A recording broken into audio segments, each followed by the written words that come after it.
अस्सलाम वालेकुम दोस्तों, कैसे आप लोग। तो दोस्तों आज का टॉपिक है दज्जाल डूइंग तवाफ ए काबा विथ प्रोफेट जीसस। तो दोस्तों देखते हैं कि जब दज्जाल आएंगे ईसा अलैहिस्सलाम के ज़माने में, जब ईसा अलैहिस्सलाम आएंगे दुनिया में तो उस समय में दज्जाल भी आएगा है कि क्या इस वीडियो में है, कैसे है। तो चलिए शुरू करते हैं। इससे पहले मेरे वीडियो चैनल पे नए हैं तो चैनल को सब्सक्राइब कर लीजिए और मिलते हैं वीडियो के लास्ट में। अस्सलाम वालेकुम दोस्तों, मेरा नाम है हसीब शफकत और आप देख रहे हैं हसी टीवी। फितना दज्जाल से मुतल्लिक मुसलसल अहादीस से ये बात साबित है कि वो और उसका फितना दुनिया में हर एक जगह पर दाखिल हो सकेगा सिवाय मक्का और मदीना शहर के, जिनके हर एक दाखिली दरवाजे पर फरिश्ते पहरा देने के लिए खड़े होंगे और दज्जाल और इसके पैरोकारों को यहाँ से भगा देंगे। मगर आपको ये जानकर हैरत होगी कि हदीस की सबसे मुस्तनद किताब सही बुखारी की एक हदीस मुबारका के अंदर रसूल पाक सल्लल्लाहु अलैहि वसल्लम का फरमान है कि मैंने ख्वाब में दज्जाल को खाना काबा का तवाफ करते देखा, जिसके आगे ईसा इब्ने मरियम भी तवाफ कर रहे हैं। और नबी का ख्वाब भी अल्लाह की तरफ से वही होता है। ये बिल्कुल सच्चे ख्वाब होते हैं, जैसा कि रसूल पाक सल्लल्लाहु अलैहि वसल्लम ने ख्वाब के अंदर फतेह मक्का से पहले देखा कि आप अपने सहाबा कराम के साथ काबा का तवाफ कर रहे हैं और इसे अल्लाह का हुक्म मानकर आपने बिल्कुल ऐसे ही किया। इब्राहीम अलैहिस्सलाम ने अपने बेटे इस्माइल अलैहिस्सलाम को ख्वाब के अंदर ही अल्लाह की राह के अंदर ज़िबा करते देखा तो उसे हकीकत के अंदर पूरा किया।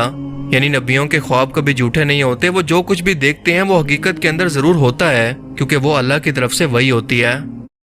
लेकिन बज़ाहिर दज्जाल से मुतल्लिक ये दोनों बातें एक दूसरे से मेल नहीं खाती। तो सवाल ये है कि इन दोनों में से हकीकत आखिर किस हदीस मुबारका के अंदर है, कौन सी बात सच है। दज्जाल और ईसा इब्ने मरियम का एक साथ खाना काबा में तवाफ करने का क्या मतलब है। आज की इस वीडियो में हम इसी बारे में चंद ऐसे हैरत अंगेज हकायक जानेंगे जो कि यकीनन आपके होश उड़ा देंगे। लेकिन सबसे पहले सही बुखारी की इस मुकम्मल हदीस मुबारका पर गौर करें कि रसूल पाक सल्लल्लाहु अलैहि वसल्लम का फरमान है कि बेशक अल्लाह काना नहीं, जबकि मसीह दज्जाल की दाईं आंख कानी है जैसे अंगूर का फूला हुआ दाना हो। और मैंने खुद को ख्वाब के अंदर काबा के पास देखा तो क्या देखता हूँ कि एक गंदी रंगत का आदमी है, अपने आसपास मौजूद लोगों से बहुत ही खूबसूरत। इसके बाल घुंघराले हैं और दोनों कंधों के दरमियान लटक रहे हैं, सर से पानी के कतरे टपक रहे हैं। वो दो मर्दों के कंधे पर अपने दोनों हाथ रखे हुए काबा का तवाफ कर रहे हैं। मैंने पूछा कि ये कौन है तो कहा गया कि ये मसीह इब्ने मरियम है। फिर मैंने घुंघराले बालों वाले एक दूसरे शख्स को देखा जो कि इनके पीछे था। इसकी दाईं आंख कानी थी। मेरे देखे हुए लोगों में वो इब्ने कतन की शक्ल से मिलता जुलता था। ये भी एक दूसरे शख्स के कंधों पर अपने हाथ रखे हुए बैतुल्लाह का तवाफ कर रहा था। मैंने पूछा कि ये कौन है, कहा गया कि ये मसीह दज्जाल है। ये हदीस मुबारका बुखारी और मुस्लिम दोनों के अंदर मौजूद है। इस सही हदीस मुबारका से एक बात तो साबित होती है कि दज्जाल खाना काबा के अंदर भी दाखिल होगा, वहां पर तवाफ भी करेगा और ईसा इब्ने मरियम की इतना अंदाज और आदात को अपनाकर खुद को लोगों का मसीहा जाहिर करके इन्हें गुमराह करने की कोशिश करेगा। क्योंकि हदीस मुबारका में है कि हज़रत ईसा अलैहिस्सलाम आसमान से दमिश्क की एक जामिया मस्जिद के मीनार पर दो फरिश्तों के कंधों पर हाथ रखे हुए उतरेंगे और तवाफ़े काबा के वक्त भी बिल्कुल यही फरिश्ते इनके साथ होंगे और दज्जाल इसी चीज को हूबहू अपनाकर एक शख्स के कंधे पर हाथ रखकर इनके पीछे पीछे ईसा इब्ने मरियम की तरह बनने की कोशिश कर रहा होगा। और जहां तक इस बात का ताल्लुक है कि इसे ये इजाजत कैसे और क्यों मिली, ये बहुत ही लॉजिकल सवाल है जिसका मतलब ना समझने की वजह से अक्सर लोग गुमराह भी हो चुके हैं। दरअसल मामला ये है कि ये वाक़या जिस वक्त होगा उस वक्त तक दज्जाल नहीं बना होगा, इसने खुदाई का दावा नहीं किया होगा और जब तक कोई शख्स कोई गुनाह कर ना ले इसकी सजा उसको नहीं दी जा सकती। हालांकि अल्लाह से कोई बात छुपी हुई नहीं है, वो हर बात को जानता है कि कौन शख्स कौन सा गुनाह करेगा, इसकी तकदीर में क्या लिखा है। मगर जब तक वो शख्स इस गुनाह को कर ना ले इसकी सजा नहीं पा सकता। इसकी सबसे बड़ी मिसाल शैतान की है, क्योंकि हम सभी लोग जानते हैं कि वो जिन्नात में से था, मगर इतना ज्यादा नेक और इबादत गुजार था कि अल्लाह ने इसे आसमानों पर उठाकर फरिश्तों के अंदर शामिल कर लिया। वो इतना बड़ा आलिम था कि फरिश्तों को भी पढ़ाया करता, मगर जब इसने अल्लाह के हुक्म की नाफरमानी की तो वो शैतान बना।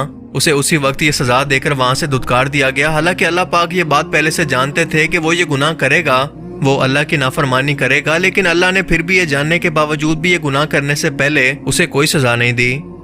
बिल्कुल इसी तरह से जब तक नमरूद और फिरौन ने खुदाई का दावा नहीं किया, अल्लाह पाक ने तब तक इन पर अजाब को नाजिल नहीं किया। इसी तरह से दज्जाल काबा का तवाफ करते हुए एक आम इंसान होगा, इसने खुदाई का दावा नहीं किया होगा, मगर जैसे ही वो ये करेगा अल्लाह पाक इसका दाखिला मक्का और मदीना के अंदर बंद करके फरिश्तों को हुक्म देगा कि वो इन शहरों की हिफाजत करें कि आज के बाद दज्जाल और इसका कोई भी पैरोकार इन दोनों शहरों के अंदर दाखिल ना हो पाए। दज्जाल उस वक्त अपनी खुदाई का दावा करेगा और दुनिया के सामने आएगा जब इसकी फौज जो कि यहूद व नसारा और मुनाफिक मुसलमानों पर मुश्तमिल होगी और इसका मुकाबला इमाम मेहदी अलैहिस्सलाम की फौज से होगा। ईसा अलैहिस्सलाम आसमान से उतरकर तवाफ़े काबा करेंगे और फिर इमाम मेहदी अलैहिस्सलाम की फौज में शामिल होंगे, जिसके बाद दज्जाल दावा नबूवत और खुदाई का दावा करते हुए सामने आएगा। इस वक्त तक इसके लिए तमाम स्टेज तैयार हो चुका होगा, बस इसके पैरोकार यहूदी इसकी आमद का इंतजार कर रहे होंगे कि कब वो तख्त पर आकर बैठे और पूरी दुनिया पर इनकी हुक्मरानी को एक बार फिर से ऐसे कायम कर दे जैसा हजरत सुलेमान अलैहिस्सलाम के दौर में थी। मेरा आपसे सवाल है कि अगर आपको कोई शख्स आने वाले कल की वीडियो चलाकर दिखा दे कि कल अगर तुम अपने घर से निकलोगे तो ये शख्स तुम पर हमला करके तुम्हें कत्ल करेगा या तुम्हारे साथ धोखा करेगा, तो क्या आप अगले दिन घर से बाहर निकलेंगे या बिना किसी तैयारी के शख्स का मुकाबला करेंगे? यकीनन ऐसा नहीं होगा। तो जब अल्लाह ने अपने प्यारे रसूल मोहम्मद सल्लल्लाहु अलैहि वसल्लम के जरिए हमें फितने दज्जाल से मुतल्लिक एक एक निशानी टाइम और तरतीब के साथ बयान कर दी है, तो हमने अब तक इस फितने से बचने के लिए कितनी तैयारी कर ली है, जो कि हमारी हमेशा की जिंदगी का मामला है। इस गफलत की आखिर वजह क्या है? बहुत से लोगों को लगता है कि हमने दज्जाल की इतनी निशानियां सुन ली हैं और समझ ली हैं कि इसके माथे पर काफिर लिखा होगा जिसे हर मुसलमान पढ़ सकेगा, तो हम तो चाहकर भी इसके बहकावे में नहीं आ सकते। मगर दोस्तों, मामला इतना आसान नहीं है, क्योंकि अगर ये मामला इतना आसान होता तो अल्लाह के रसूल हमें बार बार इस फितने से भला क्यों डराते, हमें बार बार खबरदार क्यों करते? इसलिए कि सब कुछ जानकर भी दज्जाली सिस्टम आपको इतना कंफ्यूज कर देगा कि आप समझ ही नहीं पाएंगे कि आखिर सच क्या है और झूठ क्या।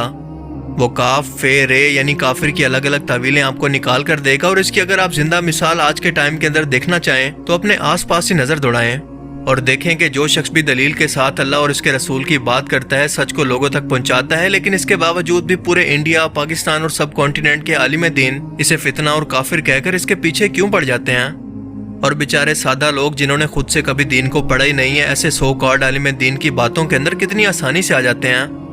बिल्कुल यही हाल दज्जाली मीडिया भी आपकी सोच के साथ करेगा और आप खुद से रिसर्च किए बगैर और हकायक को जाने बगैर इनके पीछे चल पड़ेंगे। इसीलिए फितने दज्जाल आपके ईमान की सबसे बड़ी आजमाइश होगी, क्योंकि ये गुमराही आपने खुद अपने हाथों से कमाई होगी, और अगर आप इसी गुमराही के अंदर मर गए तो आपको दोबारा कभी इसको रिकवर करने का मौका नहीं मिलेगा। ये जो दज्जाली फितना है उसके साथ एक खास मुनासबत है सूरह मुबारका की। अहादीस में आता है कि दज्जाली फितने के असरात से बचने के लिए इस सूरह मुबारका से ज़हनी और कल्बी रिश्ता मुफीद है, इसकी तिलावत करते रहना, खास तौर पर जुमे के रोज़। इसी तरीके से दज्जाली फितना ये जो है इस पूरी दुनिया में इस वक्त जो फितना है वो ये है कि मादा परस्ती का इतना गलबा हो चुका है जहनों के ऊपर, अफकार के ऊपर, लोगों के नजरियात के ऊपर, लोगों के अखलाक के ऊपर, लोगों के अकदार जो हैं, वैल्यूज जो है उसके ऊपर, कि वो आखिरत को बिल्कुल भूल गए, अल्लाह को भूल गए, असबाब के अंदर गुम है, मुसब्बिबुल असबाब से ज़हूल हो गया। ये है बिलउमूम जिसका नाम दज्जाली फितना है कि हकीकत के ऊपर पर्दा पड़ा हुआ है, आखिरत पर दुनिया का पर्दा पड़ा हुआ है। ये दुनिया जो है दर हकीकत क्या है, वमल हयातुद दुनिया इल्ला मताउल गुरूर, ये धोखे का सामान है। असल जिंदगी को इसने ढांपा हुआ है, हमने ये समझ लिया कि जिंदगी यही है। मुझे उम्मीद है कि आज की इस वीडियो से आपको बहुत कुछ नया जानने को मिला होगा और ये वीडियो आपको पसंद आया होगा। अगर ये वीडियो आपको अच्छा लगा तो इसे लाइक कीजिए, और अब मैं मिलूंगा आपसे एक ऐसी ही नई इंटरेस्टिंग वीडियो में। तब तक के लिए अपना बहुत सा ख्याल रखिएगा। Thanks for watching this video. चलिए मिलते हैं नेक्स्ट वीडियो में, तब तक के लिए अल्लाह हाफिज।